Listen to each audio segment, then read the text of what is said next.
I've spent a huge part of my life thinking about card magic, and the best thing that I think I've ever created, without question, is the Trojan Deck. I think the Trojan Deck isn't just the most amazing thing you can do with 2 decks of cards. I think it's the most amazing thing your audience can imagine being done with 2 decks of cards. And there is a difference. They shuffle a deck, you shuffle a deck, and every card matches. It is, in many ways, the ultimate card trick. Every card in this deck. What if I told you it could be done without any moves? What if I told you it could be done without a deck switch? What if I told you it could be done with a legitimately shuffled pack by any spectator? Curious yet? You're about to watch exactly what you would see if you were sitting right there across from me. The Trojan Deck can be done absolutely anywhere, and it looks just like this. She believed in fate. He didn't. Well, at least not until that night at the restaurant when they both learned everything happens for a reason. Now, I'd like you to take this blue deck of cards, shuffle it up, and throughout the story, just kind of keep them moving by shuffling them, giving them a cut. I'll shuffle this red deck of cards. Now, our story takes place in 1977. There was this guy, and he decided to go to dinner by himself, favorite restaurant. So he goes to the favorite restaurant parking lot, and he finds that the parking lot is packed. He has to drive around 3 times before he finally finds somewhere to park. He eventually does. He goes inside and eats his dinner. Meanwhile, across town, there's a woman. She's decided to go out with friends. Now, she's called a taxi, but the taxi driver's running late.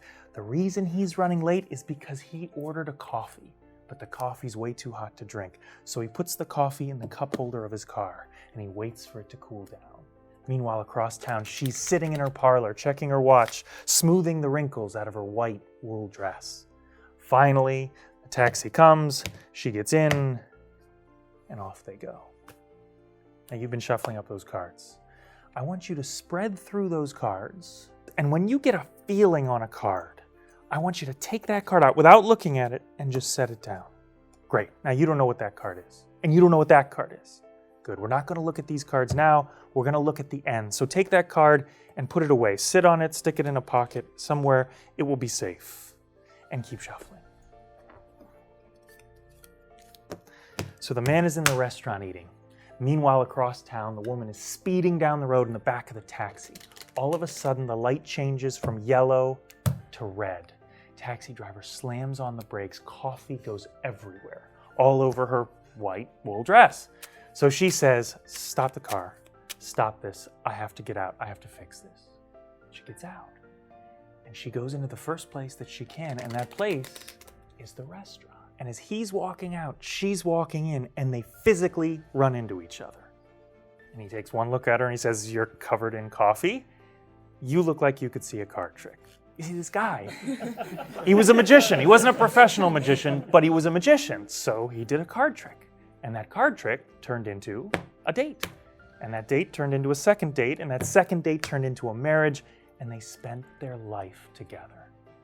Now, I want all of you to watch this.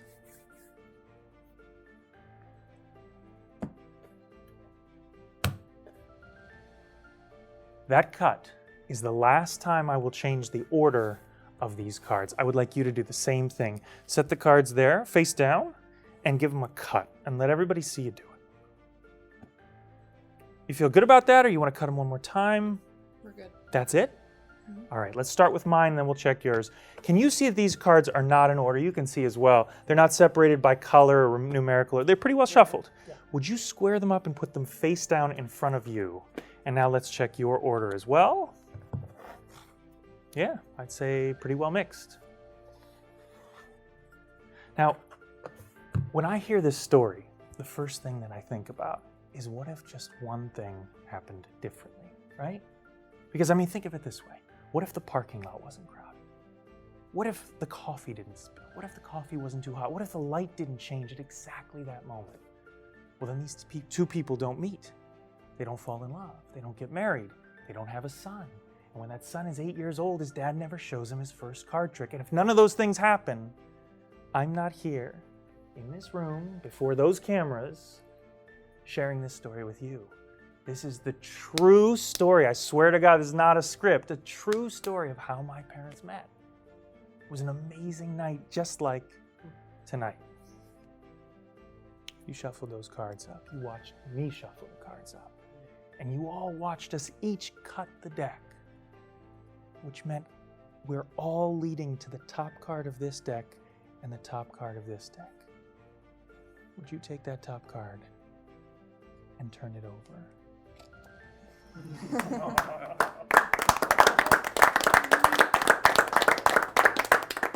But the thing I keep coming back to is that for me to even be here telling this story, every single thing had to fall exactly into place. Are you ready for this? Pick up your deck and deal with me. Every single card in this deck perfectly matches every single card. And I do mean every single card. That's the queen, the 7, the 3, the 8, the ace, the queen, the 5, the 2, the 9, the 6, the 5, all the way down. Check it out. The king, the 9, the 2, the 3, every card in this deck matches.